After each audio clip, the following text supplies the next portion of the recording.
Here we go. Friday. Casual Friday. Actually, not so casual of a Friday. A little bit of a formal Friday for you. What is up, everybody, and welcome into the DNVR Nuggets Podcast Friday edition, presented as always by DraftKings Sportsbook, America's top-rated sportsbook app. You might not see Eric. You might not see Harrison. You might not see Brendan or Dev. They've all got a 3-day weekend coming up. A little quick start, but I am joined by a very special guest, both to the people watching this and also extremely special to me, one of my favorite people from our trip to Serbia and somebody who maybe I learned more than any from any other single individual. He is Miloš Jovanović, host of the Sixth Foul podcast, or maybe I should say Šesta Lična. How did I do there? Šesta Lična. How did I do? Applause. That's on you. Not only for that, points for pronunciation of the podcast, points for pronunciation of my name as well. So pretty good. There you go. I'm off to a great start. It's funny, man. I know your English is, I think you actually speak better English than I do. And I mean that sincerely. There's a remote possibility of that.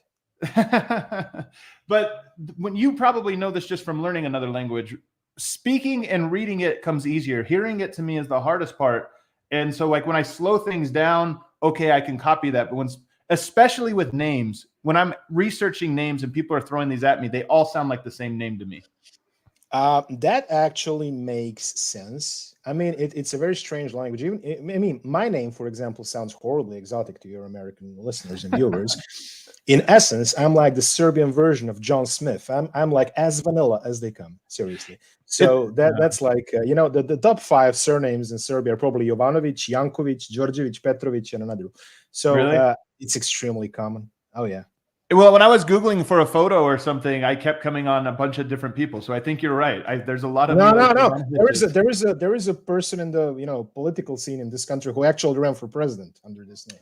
It's not me, but it exists. He exists. Well, there you go. So it's just a little backstory.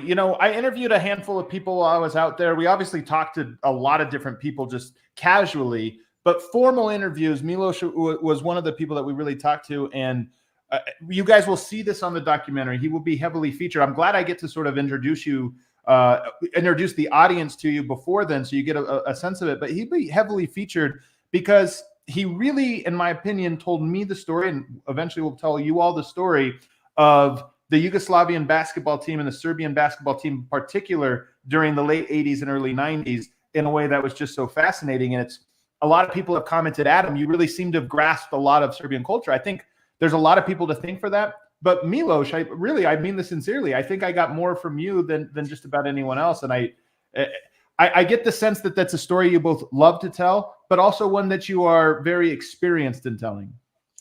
Well, the fact that I lived through it, it brings a lot. I mean, as you know, as people said, write about what you know and about your experiences. Somehow, this is the first time. I mean, we had some documentaries in Serbian language regarding those subjects. Not a lot, but we had some.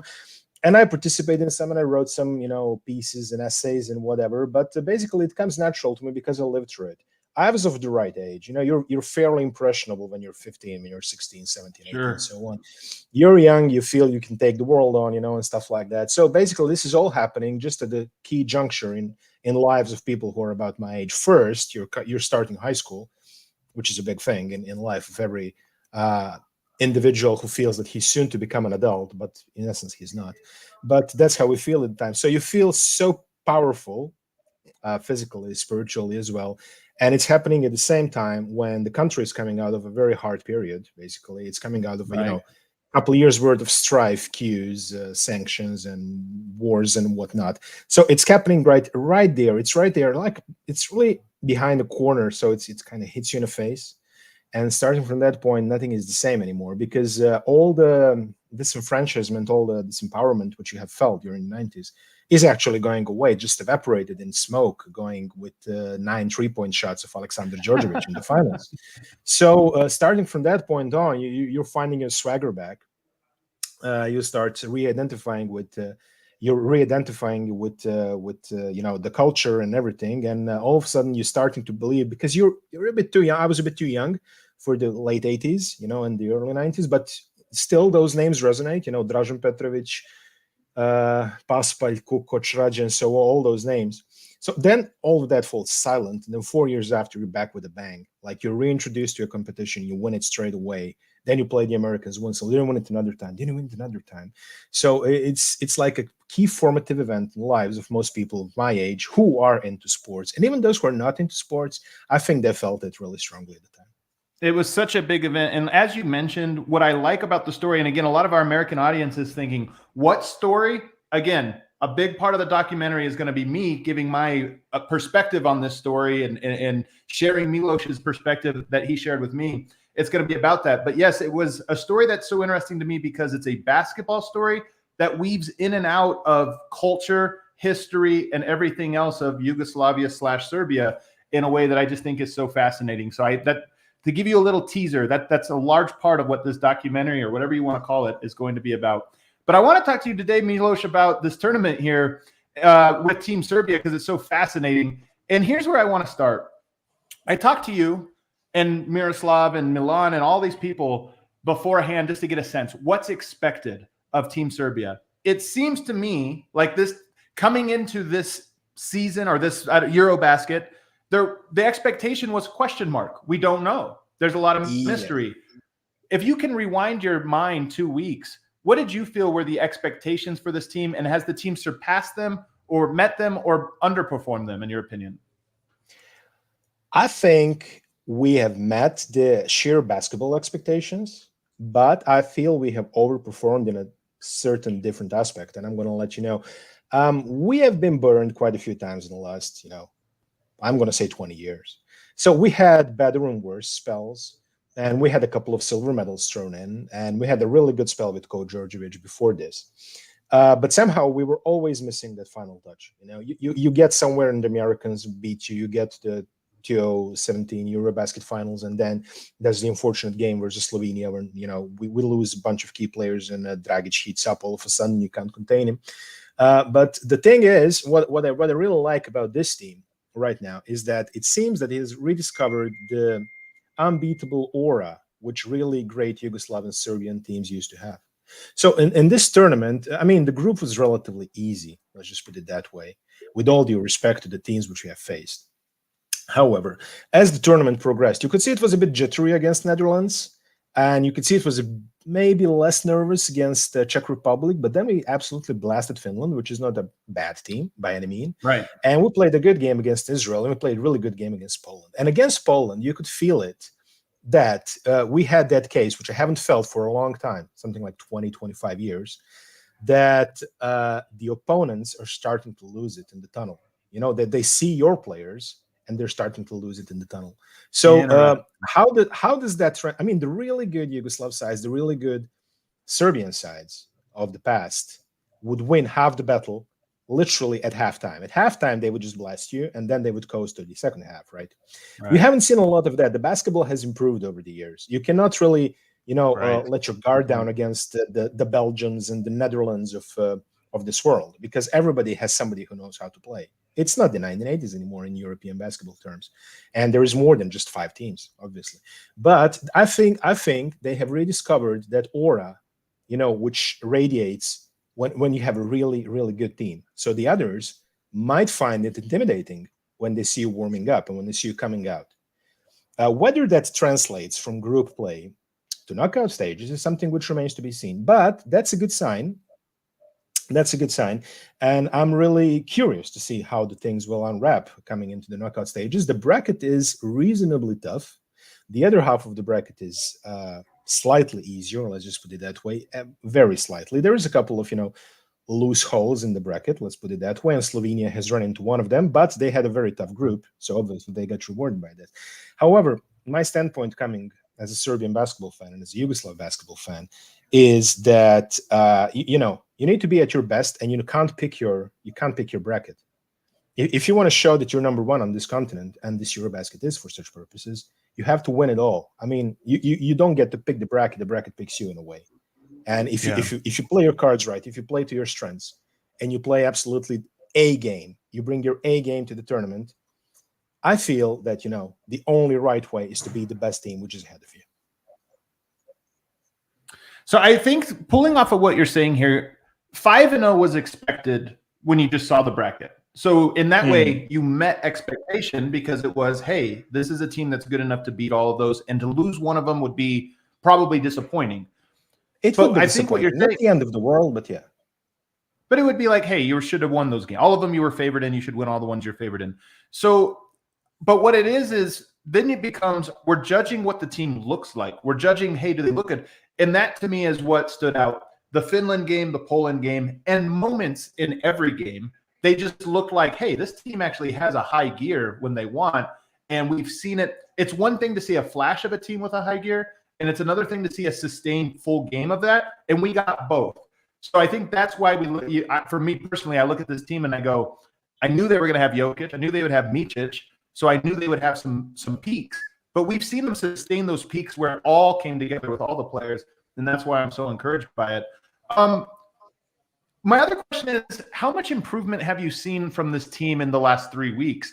Because to me, when I watched them in the friendlies, I was like, this team's not that good. When I watch them now, I think I'm so impressed with how connected they are. So 3 weeks is not a lot of time. What have they gotten better at? No, they've gotten better at team play. I think they got to know each other. You have to understand, this is basically the first time this kind of unit is participating in the big tournament. We had Jokic in 2019. We had Jokic in 2016, but that was a different Jokic, and that was a different team. That's two things which are key to single out. But we never had Micic kind of, playing the beta dog. If Jokic is the alpha dog, Micic is clearly the Robin to this combo. And basically speaking, we never saw him flourish completely in a national team shirt. There was flashes, there was games here and there, but here apparently, I mean, it's obvious because at FS where he's playing club basketball, he has one kind of role. He's much more possession heavy. He maybe takes more initiative. Right. Here, it looked like that during the first couple of games. Then it evaporated. You remember we talked about this. And we are not seeing this, the classic Micic reset, which he's doing when he dribbles back and makes a half circle and then tries to reset another read and maybe try and, go another pick and roll or whatever. And the thing is, he is finding quicker and smarter solutions. And even in one press, I mean, he was after the Finland game, I believe they spoke to him in the mix zone, after the game. And he said, well, we all know it all starts with Nikola. And he meant Jokic for the record, not another Nikola on this team. There's a couple of them. But basically, everybody is very quick to point the finger to the other guy. Like he says, hey, it all starts with Nikola. Nikola says, hey, we had good shooters. Coach is going to say Kalinic is my key guy. And everybody's going to say a different, everybody's going to get singled out and praised out. What I feel is they really gelled together in a way that we haven't seen Serbian national team look like in a while. I mean, especially the game against Finland is impressive because it kind of goes back to the core tenets of Yugoslav basketball. Now, as you know, as you're aware of the research, Pešić is the guy who has basically been coaching for ages. He's been coaching for 41, 42 years by now. And he coached a lot of those highly rated and trophy-worthy youth teams. And actually, as you know, he coached one of the most successful youth teams in history of basketball, not just European basketball, but world basketball. So, and going from there, when I started playing basketball as a kid, and I joined the first practice, it was basically the coaches would instruct you, do not over-dribble. When you're running an offense, when you're running a fast break, they're just like, as less dribbles as possible, just pass the ball. Just pass the ball, and try if possible, just put it down as much as necessary, but don't overdo it. And that kind of reminded me, that kind of clicked back, that kind, the core essence. And I tweeted at that point, this is textbook basketball. And it did look like a textbook basketball from a textbook that we wrote, mind you. Right, but it did look something like that. And I haven't seen that in a while. And, the flow of the game was so effortless. I mean, I've seen Americans compare it to Spurs of 14 or something like that, which I guess is a fair estimate. Yeah. But to me, it looked like those great Yugo teams of old. And I was really happy to see that how unselfish is going. And they were actually hitting the shots, which is the second most important thing when you're playing that brand of basketball. Right. So this is what I find so fascinating about this story. And when I say this story, I mean the history of Serbian basketball, and this team in particular is, in a lot of ways, though not always, I feel like Jokic is a quintessential Yugoslavian basketball player, meaning he possesses so many naturally, or maybe it was learned and developed over the course of his lifetime, or some mixture of both. He possesses those skills. So to get a team to play this style, Jokic is a given to me. Like, you could put him on any team, and if the team was willing to commit to this, naturally he's going to play it. And this, for me, when I'm talking to Nuggets fans, and some Nuggets fans are, I'm not really into EuroBasket, I'm not into this. To me, I'm into EuroBasket in a vacuum. I just like it. But I'm equally as interested in it because it's proof of concept to me. I've always said the Nuggets are going to win championships if they can learn how to play like the 2014 Spurs, this where Jokic is maybe the fulcrum, but everybody's playing. To me, this seems like a proof of concept of that. This is a team that is playing that way, and it's incredible to watch. And that's why I'm so sort of into this team specifically. But I want to ask you, I tend to credit Coach Pešić a lot for this. How much do you credit the team coming together in the way that they have like this to him? Or is it too simplified to say, hey, he deserves the lion's share? This is all of the guys that have these skills and will to do it. That's a great question. I'm going to say diplomatically, this is a team effort. But basically, I think there is a lot of Pešić touch to it. I mean, he is the guy who could, he had situations where it looked effortlessly. Like 2001 tournament, that was a blast. Nobody could come close to us. Then in 2002, all of a sudden it's like, hey, this chemistry is a bit off. I mean, one of the better players from 2001 is missing on the tournament. The others are not getting superbly along, and everything. There's this. And then you feel everything is going to implode, and then we beat the Americans. So kind of, it was a bit out of the blue, as a whatever third seed in the group, losing to Spain and losing to Puerto Rico, and then it's like It can come both ways with Pešić. I mean, the fun part is he never returned from a tournament without a medal, and it usually was a gold. But I'm going to say he has a large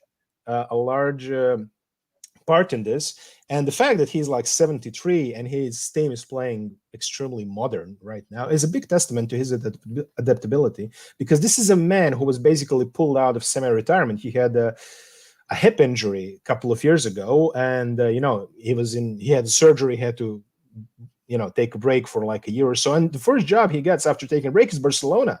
I mean, you don't really get a guy who is like 70 years old and you just say, hey, if you don't know anything, Barcelona is a high profile post in European basketball. Right. So basically that's the amount, that's the reputation and the standing which he has. Of course, his previous jobs at Barcelona when he won a EuroLeague didn't hurt. But the fact is, at the age of 71, and you're like, okay, we have a vacant coaching spot, we have a very expensive team, and we need a coach. Who are we going to call? Hey, what's Pešić doing? I mean, how many 70-year-olds in the business that you're going to get a call from Barcelona in the middle of nowhere? So when the opening appeared for the national team in Serbia after the last year and everything which went on, for us, I mean, the basketball fans, it was obvious that they're going to call Pešić, and they even started making those, ESPN-like Last Dance banners with Pešić and all those big players before. Like, I mean, obviously some of them didn't get to play, but yeah, this does feel as that he's rounding a circle in his career, and that everything is coming into place. He started with the youth teams, he did everything in between, and now he's coaching a talented generation, hopefully towards a medal. And it's one of the storylines I've liked. I've talked about this on this show a lot. Serbia has done a good job, in my opinion, as an outsider, of tying the past to the present to the future. And this just is one more way of doing that, where you're having a coach of the past, even though I know he's present as well, but a legendary coach of the past sort of handing off and hopefully sending off this new generation in a good place before he steps out of the light. They do that very, very well. But here's what's interesting about that question. And I'm not going to ask you this, Miloš, but I am going to ask the audience this, and just something to think about. Jokic is natural at playing this style of basketball. Pešić, you think, deserves a lot of credit. How do the Nuggets get there? American culture and NBA culture in particular is very different from Serbia, and it's a big challenge. Very few teams have played that brand of basketball successfully in the NBA. It's a real challenge that I don't think everybody understands how hard it is. And one of my questions watching this is, how do the Nuggets get there? Is it more leadership from Jokic, where it's easier to be a leader in his native tongue and with his people he's known his whole life, and it's harder to do that in a foreign language with people that basically are given to him as teammates?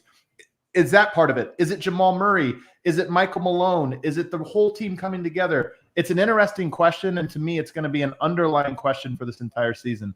But that's a question for another day. I want to ask, because in my research, I've fallen in love with Djordjevic. He might be my favorite non-Jokic Serbian basketball player of all time. He was the coach, though, in 2016, was he not? For when Jokic played the last time? No, 2019 you're talking about, when Jokic played the last time. The World Cup No, in China. Okay, 2019. Okay. So what's funny is, not knowing who he was or anything about him at that time, my first impression of him was I hated him because he was playing Jokic at power forward and, coming off the bench. So it's kind of funny that I have these two people in my mind, one who I couldn't stand and one who I'm in love with, and it's the same person. Was he a good coach? I believe he was. The thing is with Djordjevic, you're always going to have, it's very difficult coming to coach. First of all, let's just put one thing straight. He came to coach the national team at the absolute dead end of it. I mean, nobody wanted the job. Basically, he was the only man who wanted the job. And he inherited a team which qualified for the World Cup in 2014 by virtue of a technicality, because normally 6 teams qualify from the European zone, right? Serbia ended up 7th, but because Spain was the host, that one place shifted, and we beat Italy in 2013 EuroBasket for the 7th place in a bracket, and we qualified by virtue of technicality. So, and then you saw it. It was a bit of, rough start. Let's say we lost a couple of group games. We qualified as a 4th seed, and then we actually throttled Greece and Brazil. There were blowout games, and then the whole team miraculously came together. And I think at that point in time, everybody in the country was saying to himself, if any man can pull this together, it's Djordjevic. You're aware of Djordjevic. You're aware of Djordjevic, the player, right? Yeah. I mean, basically, Djordjevic, the player, walks on water. That's what it goes. That's pretty much where it goes. And as far as I'm concerned, and as far as many people are concerned, he's faultless. So many people were actually willing to overlook his flaws, which there are, because basically at the time when he's taking the national coaching post, he's a rookie coach. He just had a short spell in Italy briefly, and he even went on public record saying coaching is not something which I'm interested in. This is, too stressful. This is too hard for me. Yeah. So as it turns out, he's pretty decent at it.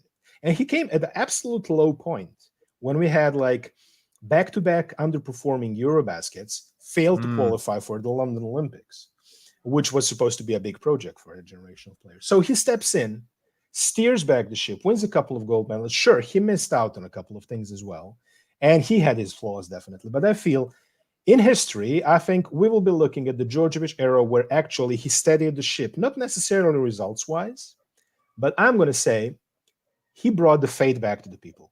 And I believe he was the right man in the right place for the job. Interesting one. I got 2 quick ones for you because I kept you long already. But my first one is, has enthusiasm for this team in Serbia been more, less, or equal to what you expected before it began? And the reason I asked this is I know I asked people, hey, the game in Serbia, let's get tickets early. And a lot of people said it won't be sold out. Don't worry about it. It was sold out. So is there more, less, or equal enthusiasm for this run than what you expected? I think it's slowly simmering to a boil. Let's just put it that way. I didn't expect it to be super interesting in the beginning because, last year was painful. 2019 was painful. So people are approaching, with a grain of salt. But it doesn't take a lot to throw Serbs in a frenzy. As you're aware, that happens really, from 0 to 100 in the space of 15 seconds. So right now, I think everybody is still very cautious, and I really respect Italy. They're a good team, and they gave us a hell of a game in the Olympic qualifier tournament last year. But that was a different Italy, and that was a different Serbia. This is a different story. Walking in with this momentum, Serbia will have to be extremely careful. I really respect Italy, and I respect everybody from the bracket. But I feel that now we might have the edge, which was necessary, which we didn't have a year ago. The last one for you, just what is the Serbia most vulnerable in your opinion? What trait is it that would, if they lose, it's going to be because of this? Well, one thing which I was being afraid of was overconfidence. And at certain times in certain games, I have seen that Serbia has a bit of, a couple of dead spots, usually happening around third quarter. Now, we saw against Netherlands, against Czech Republic, every game except maybe the Finland and the Poland game, but every game we had spells where somebody would come back, right? And then you could see a Pešić timeout, tightening of the clamps, and saying, "Look, okay, this is where it stops." the buck stops here and we're going to just take over our game again. Now that worked against those teams, but what I saw that happen against Greece as well, and I saw that happen against Turkey as well, and they found a way to swim through it. So if something is going to be an undoing of Serbia at this tournament, it's going to be the inability to overcome those gaps in play, which will happen inevitably because nobody's perfect, not even the greatest teams were. But those gaps, when they happen, they have to find creative ways to go around that. And we have seen bits of that. We have seen, snippets of that. But can this translate to something palpable in the knockouts is what remains to be seen. I mean, I'm cautiously optimistic. I'm going to tell it that way. Cautiously optimistic, I think, is the right word and the right approach for all of this. But I'm having a hell of a time. I know you are as well. Now we get a little bit more extra nerves here as we approach this next week, but I'm looking forward to it. Miloš, I can't thank you enough for what you've already provided, and I look forward to the next time we get to talk. Thank you for calling me, and, glad to oblige. All righty. Go ahead, Kale. Let's take it to break. On the other side, we're going to bring in Andre Simone and talk a little bit about Team Italy. But first, I got to tell you, you guys know our trip to Italy. Our trip to Belgrade and, of course, Sombor. Who made that possible? None other than Ivaka TV. They were our sponsor there, and they are also going to be hosting and broadcasting the documentary or featurette that we're working on right now. That will be on Ivaka TV. You know what else is on Ivaka TV? The Denver Nuggets, Colorado Avalanche. They'll be there all season long. You can't get them on Comcast.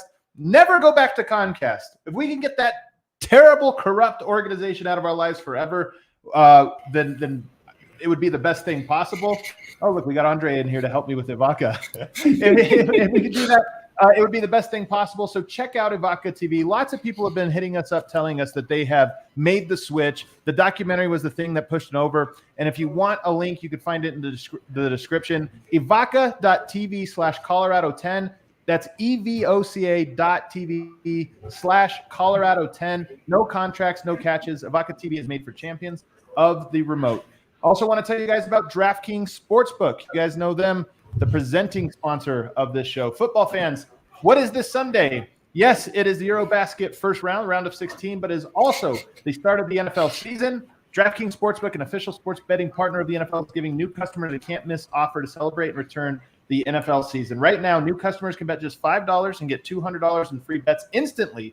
And as an added bonus for week one, everyone, not just new people, everyone can experience the thrill of DraftKings early win promotion. It's simple. Bet on an NFL team to win. If your team ever leads by 10 at any point during the game, you get paid instantly. How great is this? This is a nice little hedge. Not only so you can bet on them to win, you get paid, but even if they're just up by 10 at any point, you get paid. What a great deal. So download the DraftKings Sportsbook app now. Use promo code DNVR to get $200 in free bets instantly when you place a $5 bet this Sunday. That's code DNVR only at DraftKings Sportsbook, an official sports betting partner of the NFL. Minimum age and eligibility restrictions apply. See show notes for details. All righty. There you go. All right. We got Andre Simone in the house. He is the general manager here at DNVR. He is also Italian, which I think gives you an area of expertise. I shouldn't say just Italian. Yeah. He's an Italian and also a big European sports fan. He always has all of the inside detail on European sports, in particular Italy. So we brought you in. How weird is it, Dre, that I'm breeding you in to be the enemy? I mean, it's fine. I'm half rooting for Serbia. I'm kind of waiting for this Italy run to be over so I can go full blown on Serbia like the rest of you guys. Being an Italy basketball fan for the last 16 years has been about as miserable as being a Nuggets fan. So, I'm right at home. So I'm ready to get this over with and make my misery end, Adam. So it's fine. It's a great eulogy to write to Italian basketball. What is the glory days of Italian basketball? It overlaps with the glory days of Yugoslavian basketball. It's that, it starts in the 80s where Italian basketball was actually the premier league. Obviously the last 2 decades, it's been the ACB, but that used to be where the top players like Tony Kukoc was playing in Italy before going to the NBA. When Dominic Wilkins retired, he came to Italy. Even at the end of the aughts, Mike D'Antoni's a coach who comes to the NBA from Benetton Treviso, where Schido was drafted, where Andrea Bargnani was drafted. And it really probably all peaks in 2004 when Italy, right after Puerto Rico did it, demolishes the U.S. in a pre-Olympic friendly. A YouTube video I'll still go to watch sometimes when I feel down. They win the silver, losing only to Manu's Argentina, and a medal ahead of the U.S. And right as that happens, we start to have guys drafted in the first round, drafted high. Gallo and Bargnani, obviously high lottery picks. Bellinelli, a little too high, perhaps.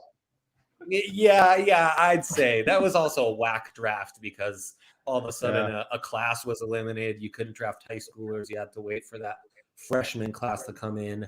And even though that next gen seemed to have this like pedigree that no generation of Italian basketball has ever had, this group of players, and now we're like 2 generations into that, has really struggled to recapture that magic. And it's kind of been correlated to Italian clubs and Italian basketball losing several steps to the glory days.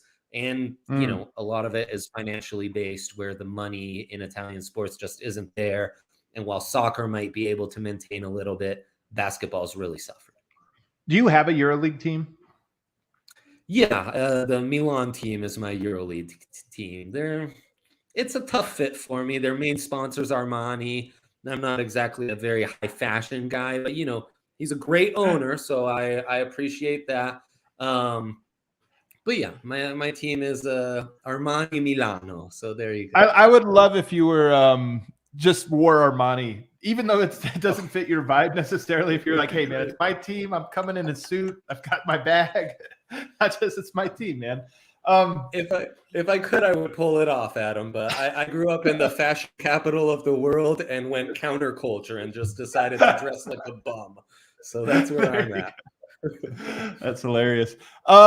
Can you walk me through what happened in the last game, or last time these two teams match up? Because I understand that Italy knocked Serbia out the last time. How familiar are you with it?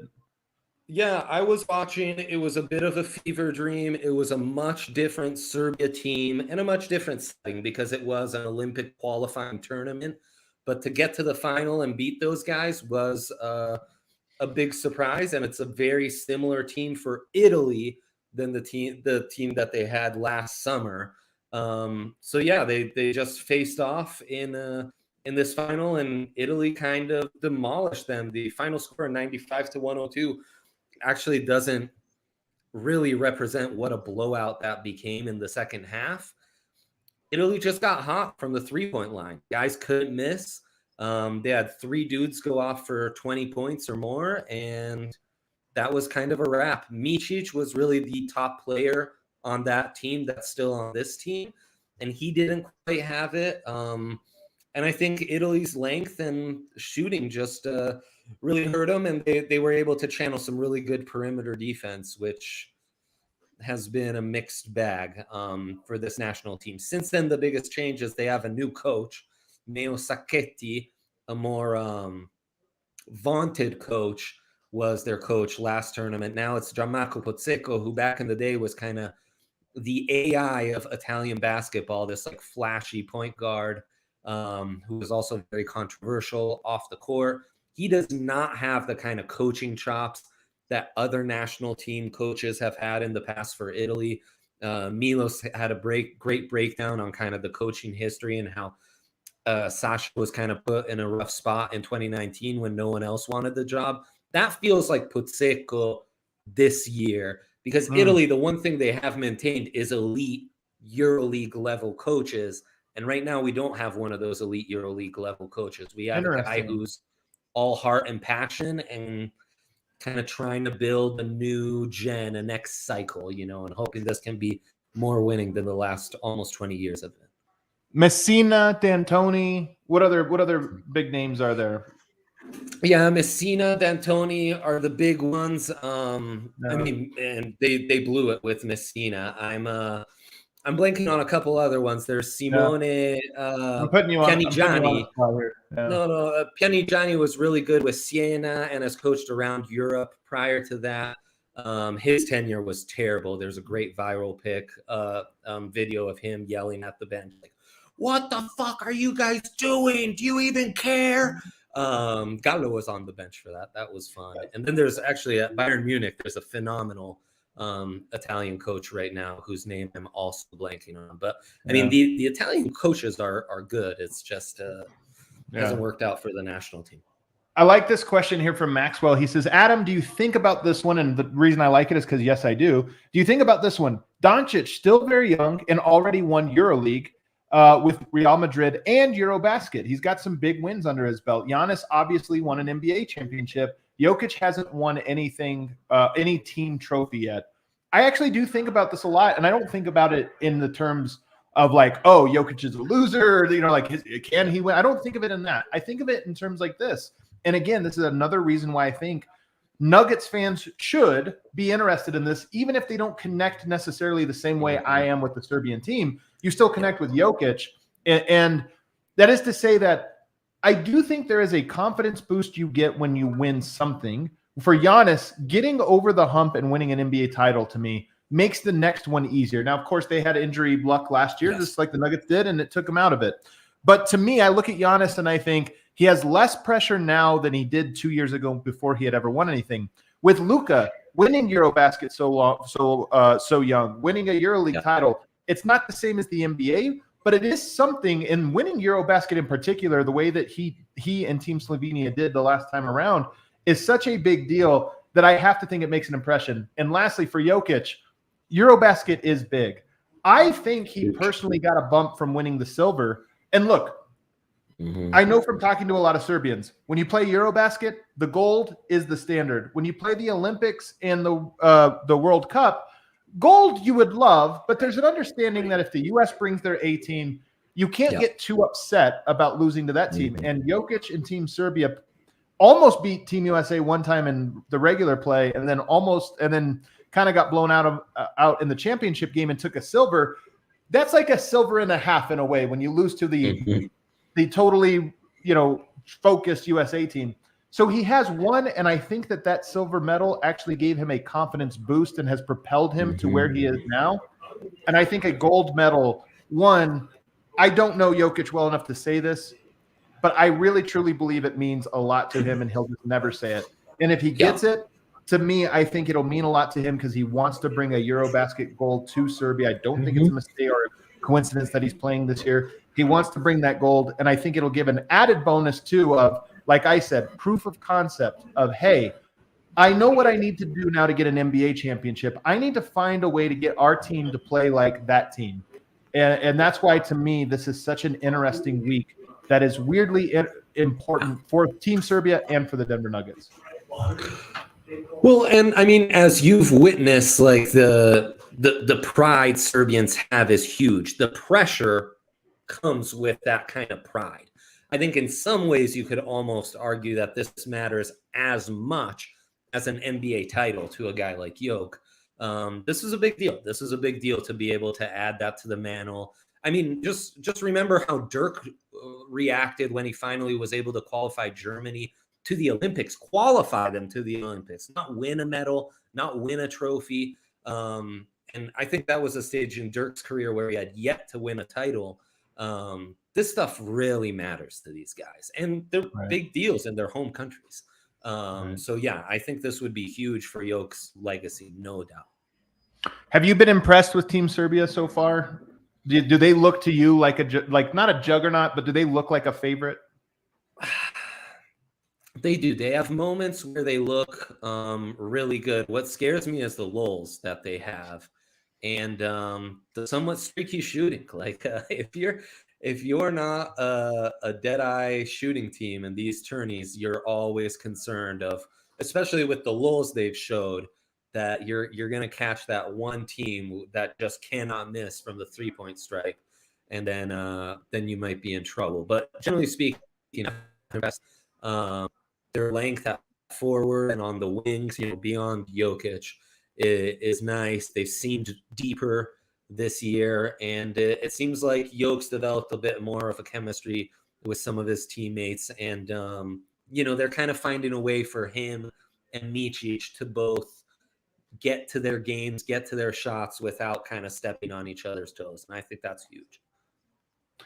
Real quickly, because we're going to get into this, but have you been impressed at all? We'll preview the actual matchup on the other side, but have you been impressed or unimpressed with Italy so far?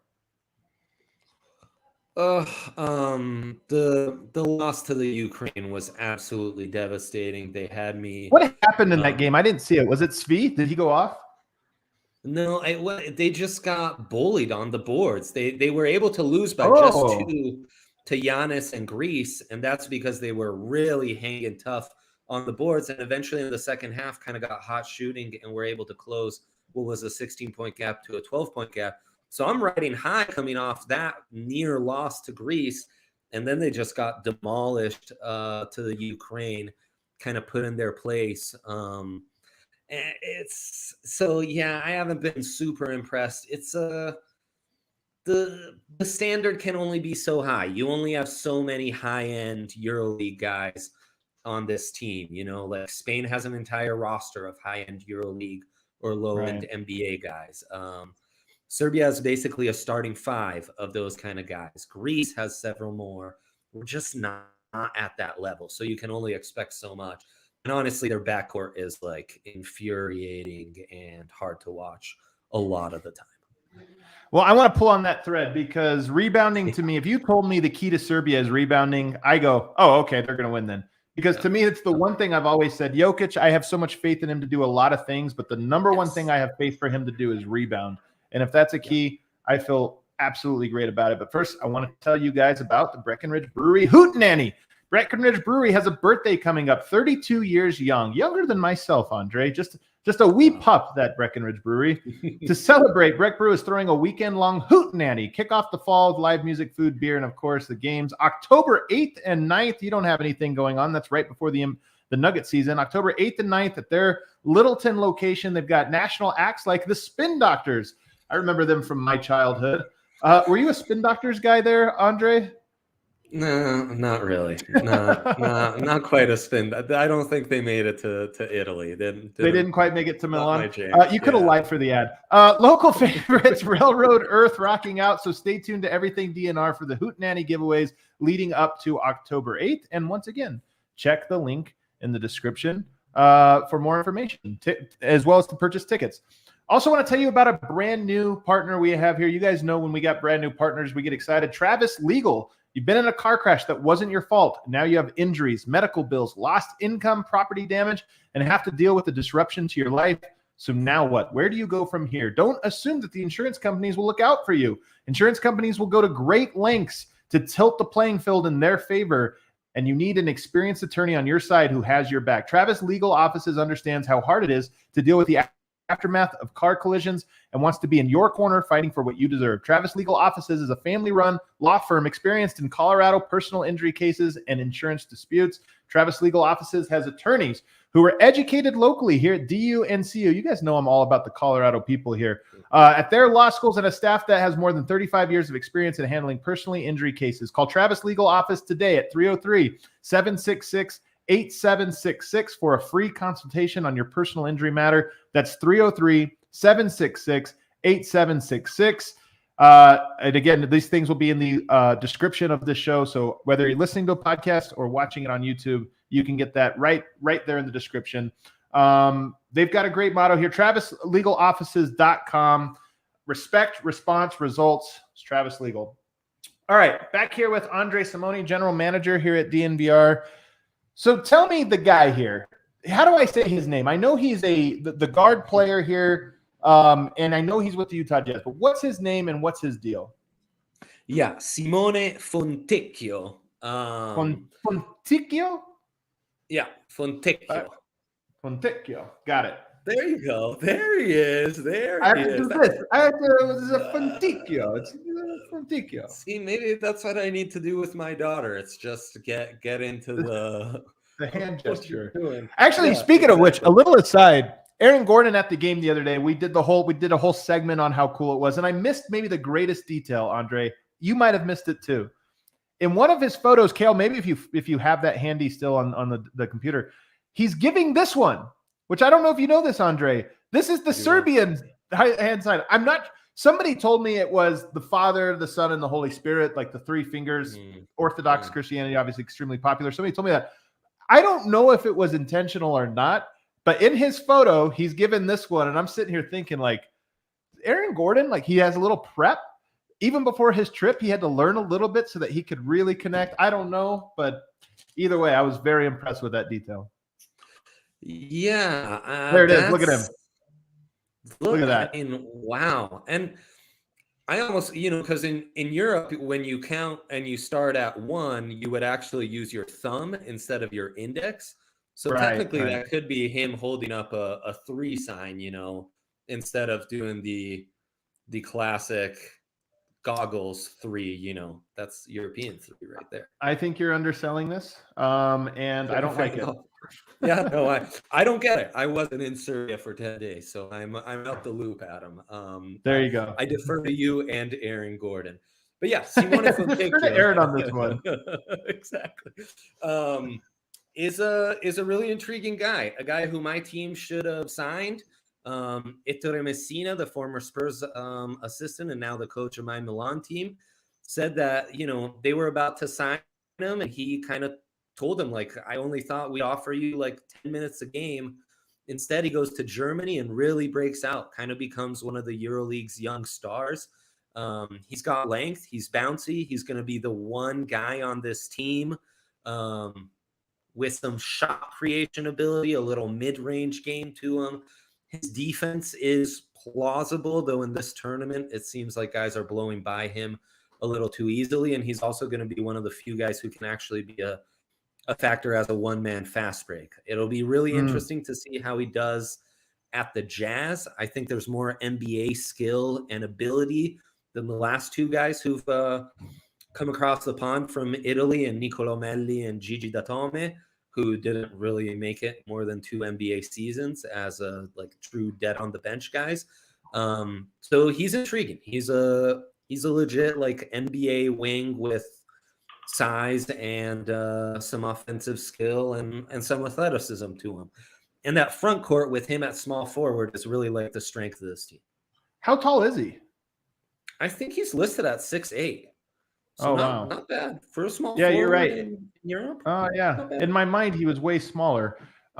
He's averaging, by the way, 19.2 points per game. Jokic 19.6. So just to give you crazy, he's scoring like Jokic. Crazy. No, he's shooting 20% worse from the field, but I mean, center, wing, it's to be expected. Whatever. But it's just kind of a note that to me, it does seem. Tell me if you agree with this. If they can contain him, meaning if they can make him have a bad game, a below average game, it should be a comfortable game for Serbia. No doubt. He and Nicolo Melli are really the big factors, and it'll be interesting to see how much Lucic and Fontecchio are guarding each other. I mean, they're both coming from the German league. They should know each other's game quite well, comparable size-wise. I'd almost compare Fontecchio to the Serbian Bogdanovic, in that he's he can do a lot of things well, but not necessarily truly great at anything in particular. And Melli, even though he's not shooting well and offensively he's only going to give you so much, he is their defensive anchor in this European format where the courts shrink and the spacing isn't nearly what we're used to in the NBA. Melli's turned into a really rangy defender, and he's also the key to being able to hang with anyone on the boards. So if Jokic gets him in foul trouble nice and early, Italy's kind of going to be doomed. If instead he can, stay fresh foul-wise and play the way he did against Croatia, where he was the player of the game, went off for 19 points, really filled the box score, and they were able to beat the Croatians, then I think they could really hang. So, yeah, I think those guys are really the 2 key starters there. Do they have any chance, though? I mean, Jokic obviously demolishes everyone, but do you really give, Melli and company a chance there? To guard Jokic, they're gonna have to play out of their mind. I think the real chance is they get hot from the 3-point line, and that's where not just Fontecchio and Melli is gonna have to step in. Their stretch 4, Polonara, Achille Polonara, who plays out in Spain. So he's playing at a pretty high level for his club team. He's bouncy. He's got some range on the pick and pop. And he really heated up and was the MVP for Italy when they beat Serbia last summer. So what's his name again? Polonara? Yep, Polonara, yes. Polonara. He's 6'9", man. Wow. Yeah. He feels taller on a Euro court. Really? And then they've got this intriguing backup point guard. He plays in Bologna. The backup backcourt for the Bologna team is Nico Mannion and this Alessandro Paiola, who's really one of the best on-ball defenders in Europe right now and still relatively young. Paiola's so key defensively, but if he can hit anywhere close to 40% from three, then we're cooking with gas a little bit. Well, there you go. So yeah. Well, yeah, it's interesting. And he has big hair. I can already tell Eric's going to hate this guy. Yes. Yeah. Eric, not a fan of big hair. Hey, to each their own, you know. I trim my stuff back out of respect to Eric. You are so respectful, Dre. It's one thing I love about you. I'm circling back here. Here we see the Serbian salute.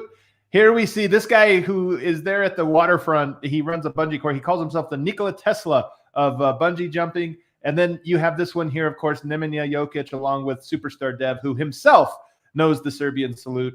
So just for people that don't, I know my Serbian audience knows, but American audience, they're learning this is the apparently the correct way to say it. I want to talk quick Nuggets stuff here, though, because you're an Italian fan, basketball fan. You're a European basketball fan, but you're a Denver Nuggets basketball fan as well.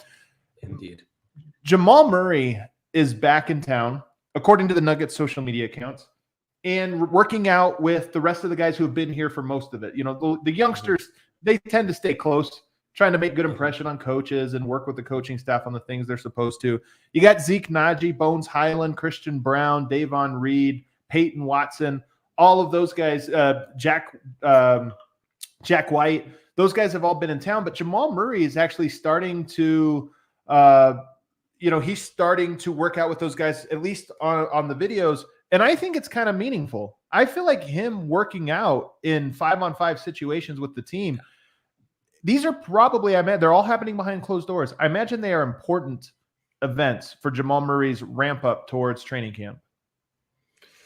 I mean, it's exciting. It's, the updates have been hard to come by, and it's kind of been like, well, when is this finally going to happen? To hear that that's actually occurring is a real breath of fresh air. It'd be like me hearing Gallinari is finally healthy for the Italian national team. Which, spoiler alert, will never happen. Yeah, same with the Nuggets. It's just the cycle, man. Like, come on. It's just the same, Adam. I go from Nuggets ball to then in the summer suffer as an Italy basketball fan.